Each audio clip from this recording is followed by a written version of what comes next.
পদ্মপুকুরে নেমেছিল ভালোবাসা, হাতে ছিল রোদ্দুর, চোখে ছিল আকাশ। ভেবেছিল জল মানেই জীবন, আর নীরবতা মানেই নিশ্চয় আশ্রয়। পুকুরের বুকে ভাসছিল পদ্ম, সাদা আর গোলাপির মাঝখানে লুকিয়েছিল বহু না বলা কথা, যেগুলো উচ্চারণ হলেই ভেঙে যেত। ভালোবাসা পাতার ছায়ায় বসে, স্বপ্ন গুনছিল 1, 2, 3। সময় যে গুনতে জানে না, সে কথা তখনও জানা হয়নি। জলের তলায় জমে উঠেছিল ভার, অভিমান, অপেক্ষা, অসম্পূর্ণ বাক্য।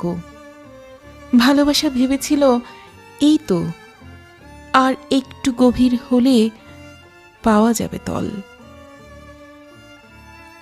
কিন্তু তল ছিল না, ছিল শুধু আরো জল, আরো নীরবতা। পদ্মের পাপড়ি একে একে ভিজে গেল, ভিজে গেল ভরসার রং। কেউ ডাকেনি তীর থেকে, কেউ বলেনি ফিরে আয়।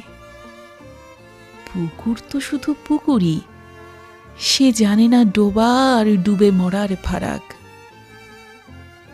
শেষ বিকেলের আলোয় কয়েকটা ঢেউ কেঁপে উঠেছিল মাত্র, তারপর সব আবার শান্ত।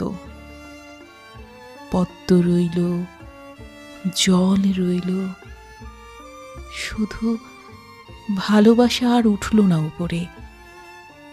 আর দেখা হলো না ভালোবাসার আকাশ। পদ্ম পুকুরের অতল গভীরেই চুপচাপ নীরবে হারিয়ে গেল।